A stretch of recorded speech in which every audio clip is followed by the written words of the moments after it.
सरस्वतीं व्यासं ततो जयमुदीरये। वसुदेवसुतं देवं कंसचाणूरमर्दनं देवकी परमानन्दं कृष्णं वन्दे जगद्गुरुम्। आपदामपहर्तारं दातारं सर्वसम्पदा लोकाभिरामं श्रीरामं भूयो भूयो नमाम्यहम्।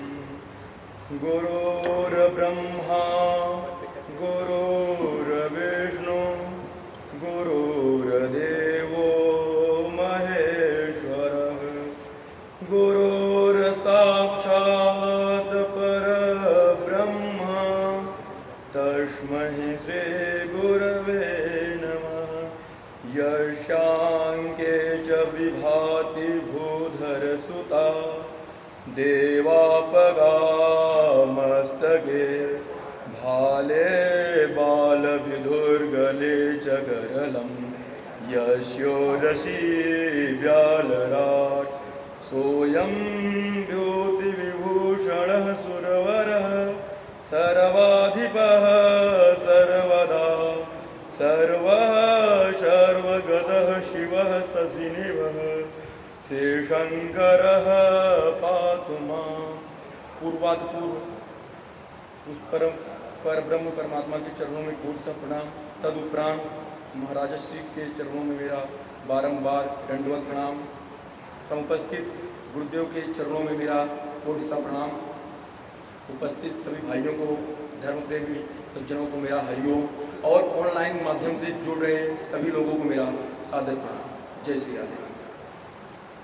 आइए हम सभी भगवान नाम का राम कथा में जुड़ने से पहले आइए हम सभी 2 बार भगवान का नाम लेते हैं।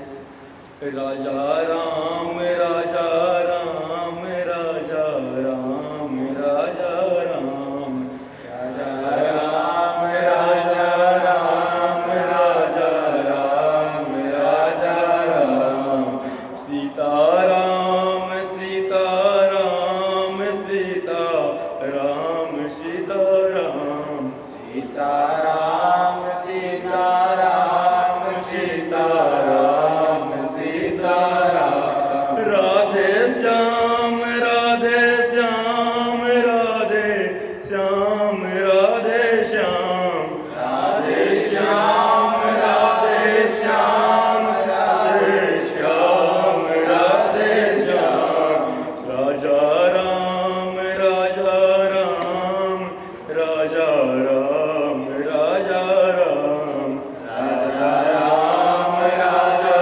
राम राजा राम राजा राम सीताराम सीताराम सीताराम सीताराम सीताराम सीताराम सीताराम सीताराम राधे श्याम राधे श्याम राधे श्याम राधे श्याम राधे श्याम राधे श्याम राधे श्याम राधे श्याम राधे श्याम राधे श्याम राधे श्याम राधे श्याम राधे श्याम राधे श्याम राधे श्याम राधे श्याम। बंधुओं, हम पिछली बार अयोध्या कांड पर चर्चा कर रहे थे। हम चर्चा को वहाँ तक हम चर्चा में वहाँ उस दृष्टांत तक पहुँच गए थे, उस कथा में पहुँच चुके थे जब भगवान राम सारे षड्यंत्रों के बाद देवी देवताओं के षड्यंत्र जो कुचक्र रचे गए, जो माता कैकेयी ने राम जी के साथ जो व्यवहार किया, मंथरा ने जो षड्यंत्र किया, उसके बाद उनके पिता महाराज दशरथ के द्वारा जब राम को वन भेजा जा रहा था और राम जी वन के लिए निकल गए थे, उन्होंने माता सीता, लक्ष्मण और राम जी वन के लिए प्रस्थान कर रहे थे। उसी समय महाराज ने सुमंत्र जी को बुलाया और सुमंत्र जी को बुलाकर उन्होंने कहा, क्योंकि उस समय जो महाराज की पीड़ा थी, वेदना थी, वो अत्यंत ही दुखद थी, बहुत ज़्यादा वो उस समय भावुक थे, वो कुछ कह नहीं पा रहे थे, उनके होठ बार बार काँप रहे थे कुछ बोलने से पहले। उन्होंने जब सुमंत्र जी को बुलाया तो उन्होंने सिर्फ सुमंत्र जी से कहा कि सुमंत्र जी, राम जी तो चले गए पर मेरे प्राण क्यों नहीं जा रहे हैं, अब इससे बड़ा दुख मेरे जीवन में और क्या आएगा। ऐसा करो आप, तुम लई रतु संग सखा तुम जाऊं, लई रति संग सखा तुम जाऊं। महाराज उनसे कहते हैं कि मित्र, उनके महामंत्री हैं सुमंत्र जी। आप सभी जानते हैं कि सुमंत्र जी महाराज दशरथ के महामंत्री हैं, लेकिन वो उनसे कह रहे मित्र, आप रथ को लेकर राम के साथ जाएं, क्योंकि राम के जीवन में आज तक ऐसा दुख नहीं आया कि उसे पैदल चलना पड़े। राम अगर अपने महल से, अपने पिता के महल भी, महाराज दशरथ के महल भी आते थे तो रथ से आते थे। आज वही राम पैदल भागते हुए अपने पिता से पहले मिलने आए थे और अब पैदल ही वनवास के लिए निकल चुके हैं। महाराज को इतना दुख है क्योंकि जब पुत्र के ऊपर कोई कष्ट आता है, जो पुत्र कभी जीवन में दुख देखा ही ना हो, उसके ऊपर कष्ट आए तो पिता आकस्मिक दुखी होता है। महाराज दशरथ दुखी थे, उनका दुखी होने का कारण भी था, लेकिन उन्होंने मित्र बने उनको बुलाया सुमंत्र जी को, उनको आदेश दिया कि मित्र तुम जाओ और राम को वनवास तक ले जाओ। और इतना ही नहीं कहा, उन्होंने कहा कि सुमंत्र जी आप जा तो रहे हैं, आप तो धार्मिक हैं, आप सज्जन हैं, आप धर्मात्मा हैं, आप समझदार हैं, आप जब जा रहे हैं तो आप राम जी को समझा सकते हैं। राम जी मेरी नहीं मान रहे पर आपकी मानेंगे, क्योंकि राम जी आपसे उतना ही स्नेह करते हैं जितना मुझसे स्नेह करते हैं। वो मुझे पिता मानते हैं तो आपको भी पिता के समान ही मानते हैं। सुमंत्र जी से उन्होंने कहा महाराज ने कि सुमंत्र जी आप जा रहे हैं, राम जी को 4 दिन तक रथ में ही बैठा के अयोध्या का भ्रमण करा के जंगलों में घुमा के उनको सीता सहित और लक्ष्मण के साथ वापस ले आना 4 दिनों बाद। सुमंत्र जी महाराज की आज्ञा पाते हैं और वो वन के लिए, राम जी के लिए लेके निकल पड़ते हैं। बाहर जाते हैं, राम जी पैदल निकल चुके होते हैं। फिर महाराज सुमंत्र जी आते, उन्हें रथ में बैठा के कहते हैं आपके पिता का आदेश है, उन्हें विस्तार से बता के उन्हें ले जाते हैं। अभी राम जी कुछ दूर ही चले थे, पैदल ही चले थे कि उनके पीछे जनता बोली थी, उतने में ही सुमंत्र जी पहुंच गए थे। सुमंत्र जी ने उन्हें बताया, सुमंत्र जी ने रथ में बैठाए और उन्हें लेके पहुंचे। जैसे निकले जनता उनके पीछे, जो अवध की जनता थी, अवध की प्रजा थी, वो महाराज प्रभु राम के पीछे भागती हुई दौड़ती हुई चली जा रही है। राम जी ने रथ उठवा के समझाया कि आप लोग मत जाएं, आप लोग क्यों परेशानी ले रहे हैं, आप लोग चिंता ना करें, 14 वर्ष कोई बड़ी चीज नहीं है, मैं यूं गया और यूं आया, लेकिन आप लोग क्यों कष्ट ले रहे हैं, मैं जा रहा हूं, मैं आ जाऊंगा। लेकिन जब जिससे प्रेम होता है उसके प्रति कुछ भी नहीं सहा जाता, अगर वो जा रहा तो हम भी जाएंगे। तो जनता उनकी एक भी बात ना सुन के अनसुनी करती हुई उनके पीछे चलने लगी। तो राम जी भी समझ गए थे कि ये लोग समझने वाले तो है नहीं, और वो चलते गए। उन्होंने तमसा तीर निवास किया प्रथम दिवस रघुनाथ, उनका जो प्रथम दिन का निवास था वो तमसा के तीर पे हुआ था। तमसा नदी की स्थान, वहाँ पर रुके थे। पहले दिन की रात्रि जो हुई संध्या, वो लोग सब वहीं रुके, सारे अयोध्यावासी नगरवासी भी वहीं पर अपना रात को डेरा डाले और रहे। लेकिन अब देखिए, राम जी को चिंता तो थी कि यदि मैं जाऊंगा, इन्होंने मुझे देखा तो ये भी मेरे पीछे पीछे आ जाएंगे, और पिताजी का आदेश है कि वनवास सिर्फ मुझे मिला है, ना कि अयोध्यावासियों का। यदि अयोध्यावासी भी मेरे साथ चले जाएंगे तो अयोध्या सुनी हो जाएगी।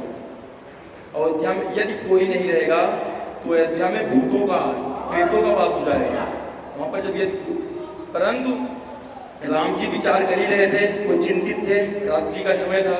माता सीता ने उनके चेहरे पर शिकस्त देखी तो माता सीता राम जी से पूछती हैं, प्रभु क्या हुआ, आप इतने चिंतित क्यों हैं?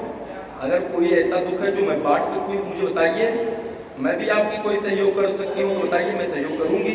तो राम जी बताते हैं कि ऐसी समस्या है, यदि अयोध्यावासी भी हमारे साथ चलेंगे तो अयोध्या में कोई रहेगा ही नहीं। तो हमारा भाई भरत जो मैं प्राणों से प्रिय है वो राज किसमें करेगा? वो राजा बनेगा तो किसका राजा बनेगा? वो न्याय करेगा तो किस पे करेगा जब वहां कोई होगा ही नहीं। माता सीता सोचती हैं तो प्रभु इसमें किया क्या जाए? तो प्रभु कहते हैं कि यदि इन्हें सुला दिया जाए, हम रात्रि को निकले तो ये लोग सोते रहेंगे तो हम लोग निकल जाएंगे। तो माता सीता कहती बस इतनी सी बात, मैं तुम्हें तुरंत सुलाती हूँ। उन्होंने माया को आह्वान किया, क्योंकि माता सीता तो जगत जननी है, जगदम्बा परम्बा जगत जननी माता सीता। वो जैसे एक माता होती है अपने पुत्र को सुला देती है लोरी सुना के, वैसे ही माता सीता तो जगत जननी है। उन्होंने माया को बुलाया, माया का आह्वान किया कि इनको सुला दो। बस इतना कहा, माया चली गई सुलाने, फिर माया आई वापस। माता इनको क्या हमेशा के लिए सुलाना है? क्योंकि माया को जो आदेश मिलेगा माया तो वही करेगी। माया फिर लौट के आई, नहीं माता ने कहा नहीं, इनको सिर्फ 3 पहर के लिए सुलाओ और 3 पहर के बाद इनको खा देना। क्योंकि अयोध्या वासियों का नियम था वो 4 बजे के पहले उठ जाते थे। और अयोध्या वासियों के क्या उसमें तो सबका यही नियम था कि 4 बजे ब्रह्म मुहूर्त में उठना। तो इसलिए माता सीता ने आदेश दिया कि किसी भी कीमत पे 4 बजे उठ जाए। अब भगवान ने सुमंत्र जी को बुलाया, आदेश दिया, तो सुमंत्र जी आप और लक्ष्मण जी को सब बताया कि ऐसी ऐसी बात है, हम लोग रात्रि के जब दूसरा पहर लगेगा, और दूसरा पहर रात्रि के लगभग 1 से 1.5 के बीच में लगता है जब समाप्ति होती है। कहें जैसे इसकी समाप्ति होगी हम लोग उस समय निकलेंगे, क्योंकि उस समय व्यक्ति की नींद सबसे गहरी होती है। 2 से 1 के 3 के बीच में, 1, 2, 3 के बीच में सबसे गहरी नींद होती है व्यक्ति की, फिर वो कोई भी हो। उस समय इन्होंने अपना रणनीति बनाई राम जी ने, और उस समय वो लोग वहां निकलने की तैयारी कर चुके थे। माता सब लोग अयोध्यावासी सो गए तब, और सुमंत्र जी को बुलाया और कहा, खोज मारी रथ हाँ कहूँ ताता, आन उपाय बनहि नहीं बाता। कहते हैं कि आप रथ को इस प्रकार चलाएं कि रथ के जो धूली पहिया है उसका निशान धरती पे ना पड़े, क्योंकि यह धरती पर निशान पड़ गया तो अयोध्यावासी, अब मैं कहीं भी रहूं, चाहे मैं पताल में चला जाऊं, अयोध्यावासी मुझे ढूंढते हुए वहां तक आ जाएंगे। अयोध्यावासी इतना प्रेम करते थे महाराज भगवान राम से कि भगवान को विश्वास था कि इन्हें अगर थोड़ा भी निशान मिल गया मेरे आने जाने का तो ये लोग जरूर आएंगे। इसलिए उन्होंने आदेश दिया सुमंत्र जी को कि आप रथ को इस प्रकार हाके कि उसका निशान ना पड़े, और इसके अलावा और कोई उपाय नहीं है मुझे इनसे बचने का। सुमंत्र जी भी मर्मज्ञ, जो महामंत्री हो क्या नहीं जानता होगा, वो भी महाराज दशरथ का महामंत्री। उन्होंने जैसे राम जी की आज्ञा हुई वैसे ही चाप मारी और रथ को लेके श्रृंगवेर को पहुंच जाते हैं। और जैसे जैसे राम जी ने कहा था वैसे वैसे वो रथ लेके चले, कहीं भी निशान नहीं पड़ा। सीता सहित सचिव दोई भाई, श्रृंगवेरपुर पहुँचे जाई। सीता सचिव सहित दो भाई, श्रृंगवेरपुर पहुँचे जाई। भगवान राम, माता सीता, मंत्री सुमंत्र जी और लक्ष्मण जी इस समय श्रृंगवेरपुर पहुंच चुके हैं। वहां पर उनकी मुलाकात निषाद राज से होती है। निषाद राज उन्हें देखते हैं, दूर से ही पहचान लेते हैं कि तो महाराज दशरथ के पुत्र राम जी हैं। वो दौड़ के जाते हैं, महाराज राम के चरणों में गिर जाते हैं, साष्टांग प्रणाम करते हैं और उनकी आंखें नम हो जाती है, क्योंकि जो भी भगवान को देखेगा क्योंकि भगवान तो वैसे भी भगवान अलौकिक हैं, उनको जो देखेगा स्वयं भावुक हो जाएगा, वो निःशब्द हो जाता है। निषाद राज वहाँ कुछ बोल नहीं पा रहे, सिर्फ भगवान को देखे जा रहे हैं, भगवान को प्रणाम कर रहे हैं, भगवान से विनती कर रहे हैं कि भगवान आप हमारे यहाँ पधारे, आप हमारे यहाँ चलिए, आपका हम लोग आदर सत्कार करने के लिए सारे नगरवासी हम खड़े हैं। भगवान मना करते हैं और सिंहबेरपुर में ही वहीं माता गंगा की कलकल धारा बहती जा रही है। माता गंगा को प्रणाम करके उसमें स्नान करके भगवान गंगा मैया की जय बोलते हैं, बोलिए गंगा मैया की जय। और देखिए भगवान वहाँ पर गंगा मैया का बहुत ही बड़ा महत्व बताते हैं। भगवान कहते हैं कि यदि व्यक्ति 1 योजन से 10 योजन से या सहस्र योजन से भी गंगा का स्मरण करता है, उसके सारे पाप नाश हो जाते हैं। गंगा माता में इतनी ताकत, इतना सामर्थ्य है कि व्यक्ति के पापों को नष्ट कर देने वाली है। भगवान अपने मुख से कहते हैं, ये सबको समझाते हैं, लक्ष्मण जी को उपदेश देते हैं। परंतु आज मैं आप सभी को एक बात थोड़ा सा भगवान से हट के आज के युग से बताऊं तो देखिए, गंगा मैया पापों को धुलती तो हैं, पर गंगा मैया मन के पापों को नहीं, तन के पापों को धुलती है। क्योंकि जो गंगा पुत्र भीष्म, जिनकी माता गंगा थी, उनके कर्मों को नहीं धुल पाई, जो ससैया पे सोए पड़े हैं, वो हमारे क्या पापों को धुलेंगे? वो सिर्फ तन के पापों को धुल सकती हैं। यदि आपके कर्म खराब हैं तो फिर आपको कोई नहीं, कहते ना कर्महीन नर पावत नाही। तो जो कर्महीन होगा या जो आचरणहीन होगा, जो पापी होगा, उसे गंगा भी पवित्र नहीं कर सकती। भगवान ने यह बात उस युग में कही थी जिस युग में उसका महत्व था। अब तो गंगा में कूड़े करकट सब फेंके जा रहे हैं, क्या महत्व? गंगा को हम लोग मानते हैं माता है, माता हम उनका प्रभाव भी मानते हैं, मैं उनकी बुराई नहीं कर रहा हूँ, परंतु वो समय अलग था, ये समय अलग है। हम लोग सिर्फ सोचे कि हम सारे पाप कर ले, गंगा में नहा ले, हमारे पाप धुल जाएंगे, तो ऐसा नहीं है। हमें उसके लिए नाम जप, भगवान का ध्यान साधना भी उसके साथ जरूरी है, हमें करनी पड़ेगी। परंतु हम इस विषय में ज़्यादा फोकस ना करते हुए, ध्यान ना देते हुए अपने विषय में चलते हैं। जब भगवान ने महिमा बताई, सब लोग माता की जय जयकार करके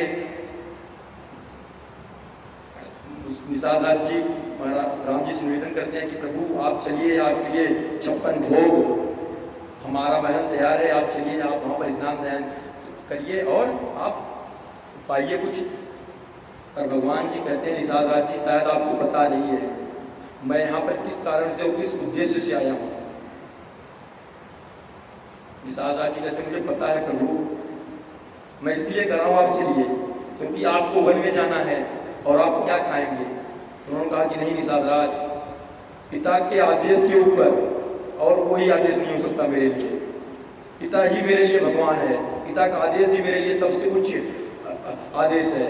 मैं पिता के आदेश के सामने देवताओं के भी आदेश को नकार दूंगा, क्योंकि मेरे पिता का आदेश है कि मैं अयोध्या के किसी भी नगर में, किसी भी गांव में प्रवेश ना करूं, मैं अयोध्या के किसी भी व्यक्ति के यहाँ भोजन ना करूं, मेरा जीवन जंगल में कटे, मैं कंदमूल खा के मेरा जीवन रहे 14 वर्षों तक।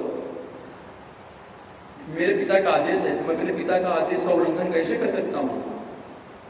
लेकिन हाँ, यदि आप मेरी सेवा करना ही चाहते हैं तो आप मेरी यही नगर के बाहर इस जंगल में, क्योंकि उनके पिता का आदेश था, माता कैकेयी का जो वरदान था उसमें यही था कि राम को वनवास देना चाहिए, वो भी वनवास ऐसा नहीं कि अयोध्या का वनवास, अयोध्या के बाहर का वनवास नहीं मिलना चाहिए।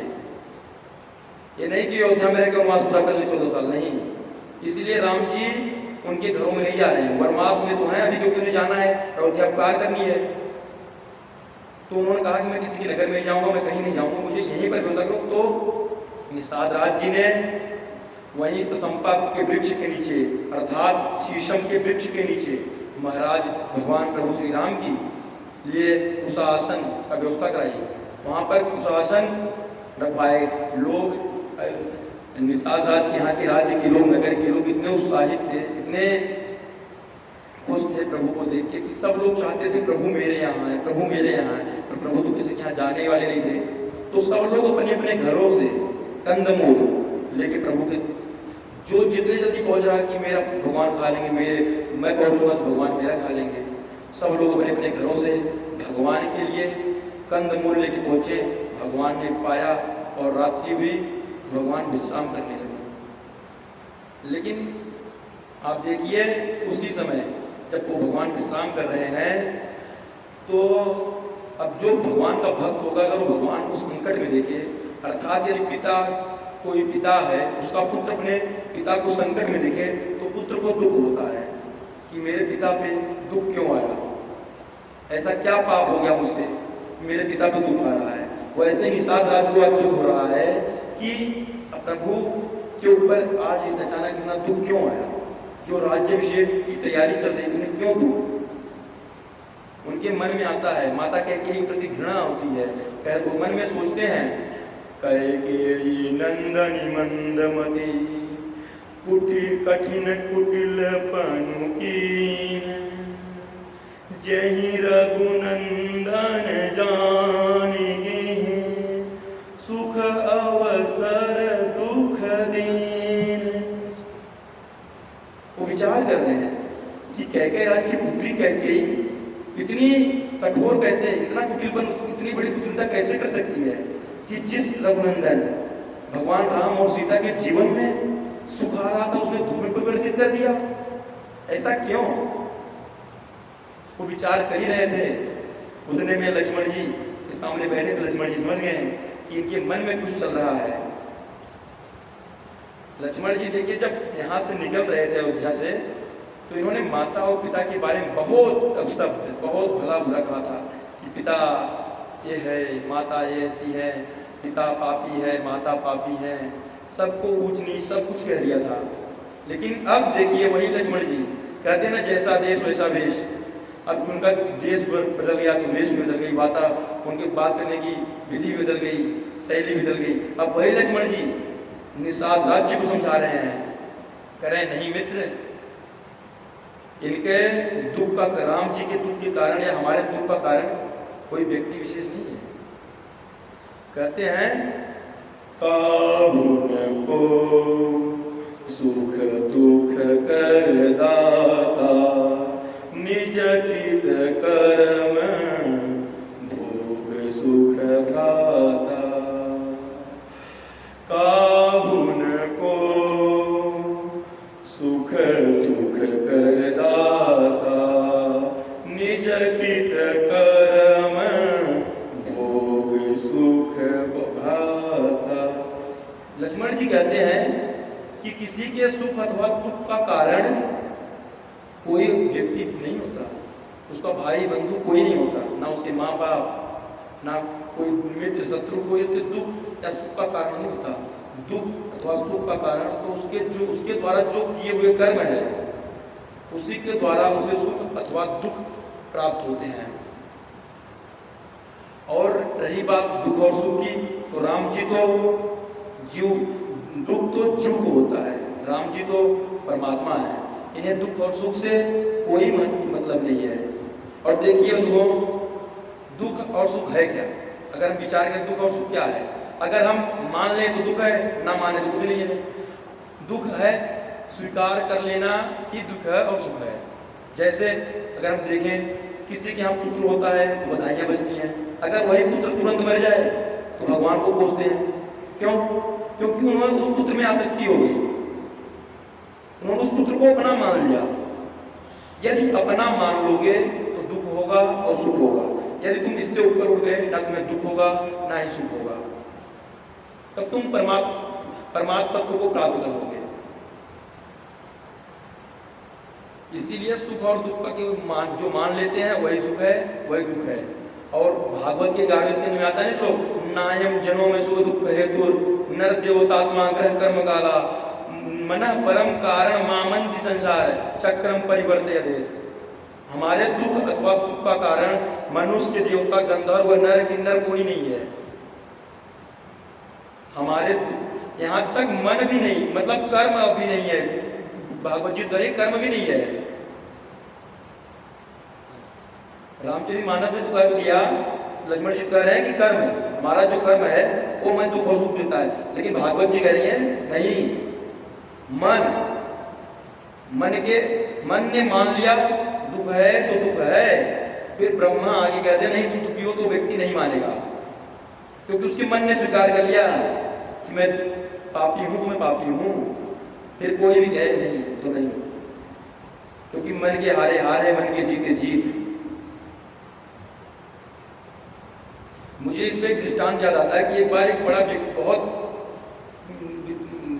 विद्वान व्यक्ति, बहुत ही चालाक व्यक्ति, जो ताला खोलने में बहुत माहिर था, जो इस कोई घटने रियल सच घटना है, वो व्यक्ति कैसा भी ताला हो पूरे विश्व में, कितना भी बड़ा ताला हो, वो व्यक्ति उस ताले को खोल देता था बिना, मतलब उसकी चाबी खो जाए, कुछ भी हो, कोई बाले मास्टर ताला हो, तो व्यक्ति उस ताले को खोल देता था। तो कुछ लोगों ने इसका परीक्षण किया कि क्या ये बात सच है मन की, तो इस परीक्षण तो होते रहते हैं। तो उस व्यक्ति को बुलाया गया, उससे कहा गया कि ये ताला है, वहां पर जो कैदी है वो फंस गया, उसकी फांसी होने वाली है,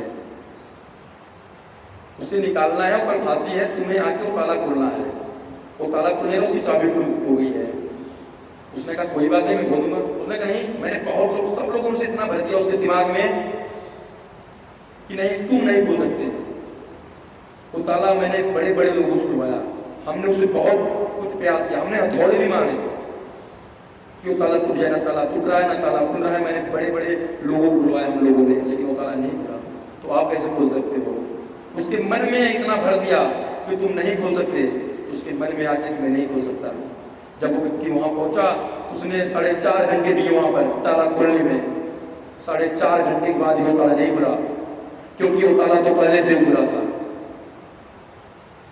एक परीक्षण किया जा रहा था उस व्यक्ति की भावनाओं को लेकर, क्या ये ताला व्यक्ति खोल सकता है नहीं, क्योंकि अगर उसके मन में नहीं होता कि ताला खुलेगा नहीं, तो पहले जाके पहले चेक करता कि ताला खुला है या नहीं, क्योंकि उसके मन में आ गया था ताला खुलेगा ही नहीं, तो सिर्फ कोशिश करता गया, लेकिन हार मान गया, लेकिन उसने खोल नहीं पाया क्योंकि ताला खुला था ना, तो मन से हार गया था।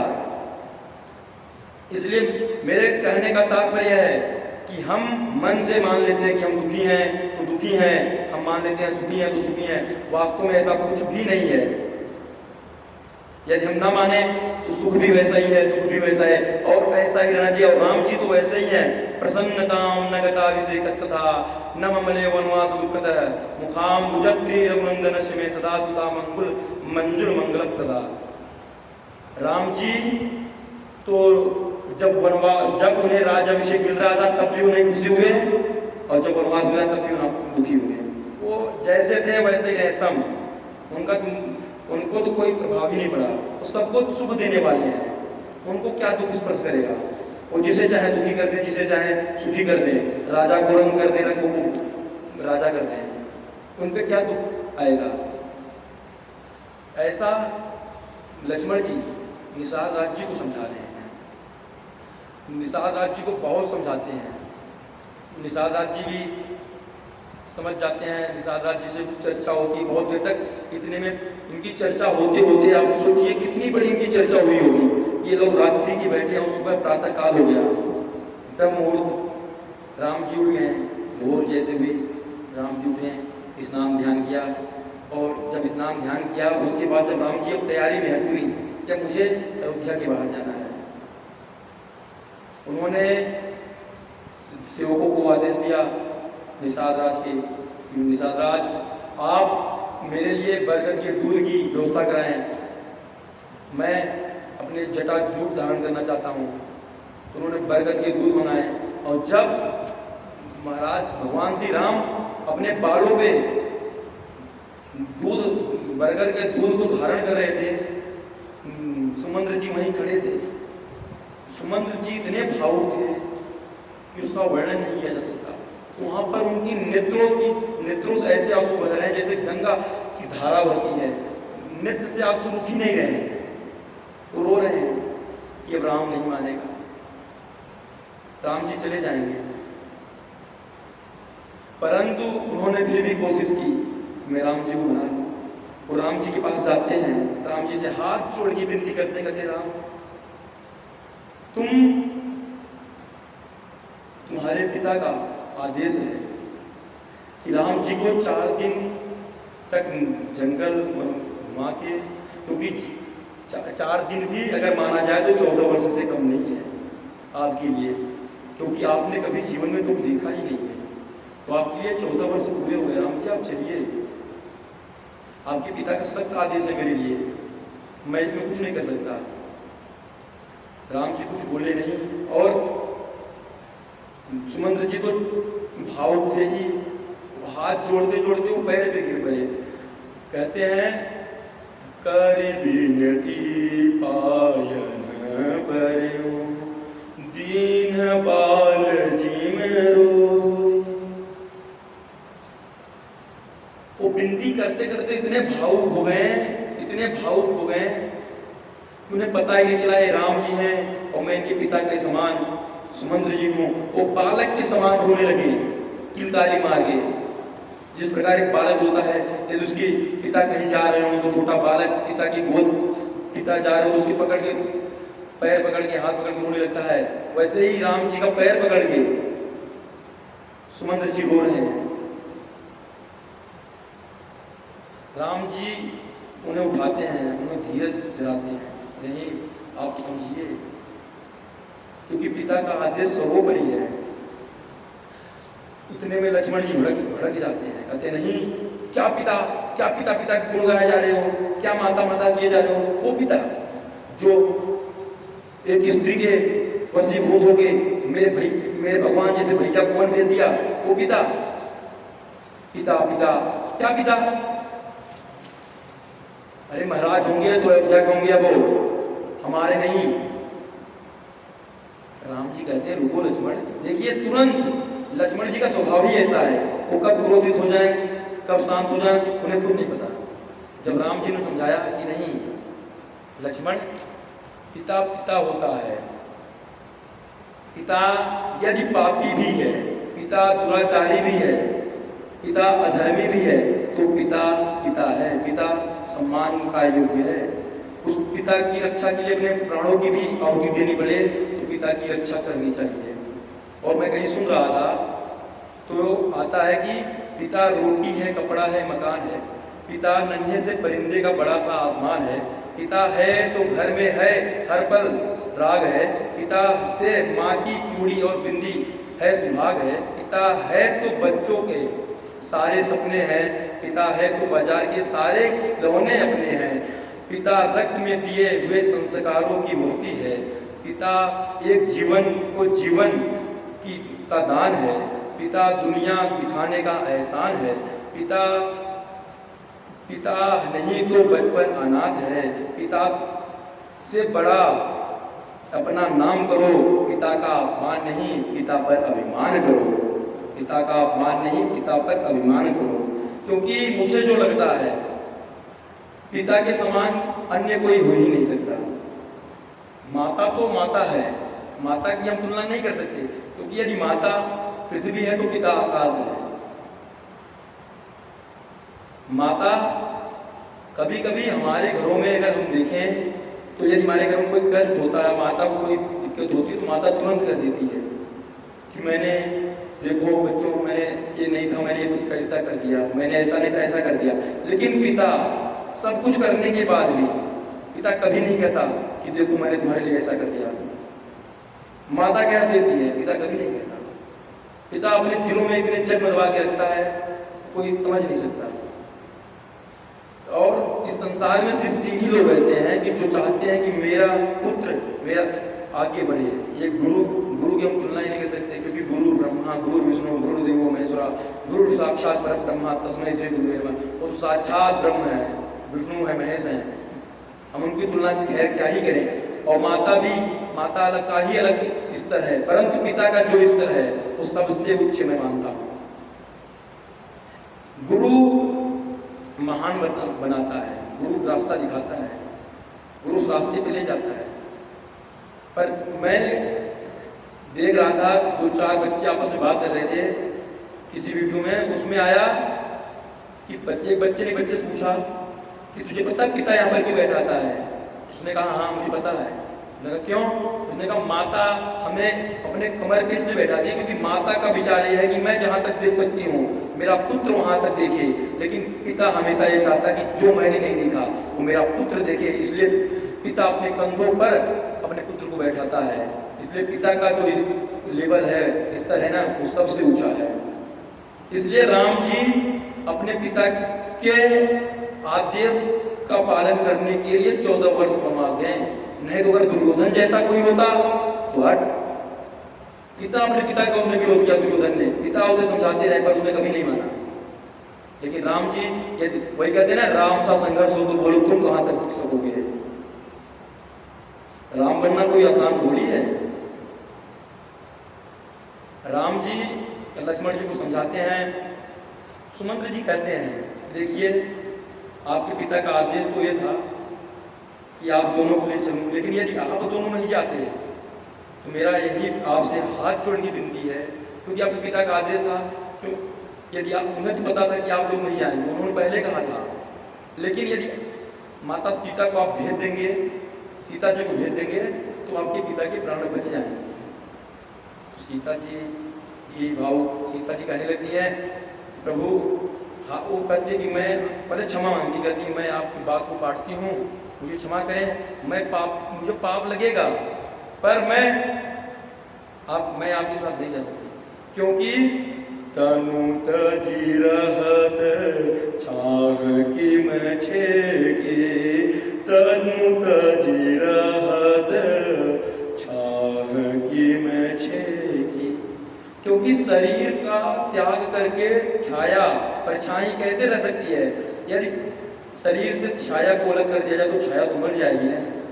यदि आप चाहते हैं ऐसा हो तो फिर आप जो कहिए तो मैं स्वीकार करूँगा, पर मुझे आप विवश मत करिए, क्योंकि अब मैं आ गई हूँ तो मैं यहाँ से सिर्फ मेरी लाश जाएगी, मैं नहीं जाऊँगी। सब समझ जाते हैं कि अब कुछ नहीं होने वाला। राम जी उन्हें समझाते हैं, सुमंत्र जी को कहते हैं कि अब आप देखिए, बहुत उन्हें धारस देते हैं, समझा बुझा के कहते कि आप अपने रास्ते चलिए, अब मेरा समय हो रहा है, हमें अयोध्या से बाहर जाने की तैयारी में लग जाते हैं। उन्होंने तुरंत उनको बुलाते हैं, केवट को निषादा को आदेश देते हैं, केवट को बुलाते हैं कि मुझे यहाँ से ले चलो। लेकिन जब अब सुमंत्र जी को आदेश दे दिया तो सुमंत्र जी एक बात सोचते हैं। जब वो अयोध्या से आए तो उन्होंने देखा था कि जासु वियोग विकल पशु ऐसे, प्रजा मातु प्रीति जी हैं कैसे। जासु वियोग विकल पशु ऐसे, जिनके जान वियोग से पशु पक्षी खाना पीना छोड़ दिए हैं, पशुओं की आंखों से आंसू आ रहे हैं। वो व्यक्ति, उनके माता पिता और गुरु कैसे जिएंगे, वहाँ की प्रजा कैसे रहेगी, वो इसी चिंतन में सुमंत्र जी सोचे जा रहे हैं और वहीं बैठे हुए हैं। राम जी के आदेश बाद वो नहीं जा रहे हैं। अब केवट को राम जी ने बुलाया। अब केवट का जो प्रसंग है वो तो काफी लंबा है, हम इस विषय पर कल चर्चा करेंगे विस्तार से। राम जी कैसे जाते हैं, उसके बाद क्या होता है, हम इस पर कल चर्चा करेंगे। आइए कथा को विराम करने से पूर्ण 2 बार भगवान नाम संकीर्तन हो जाए।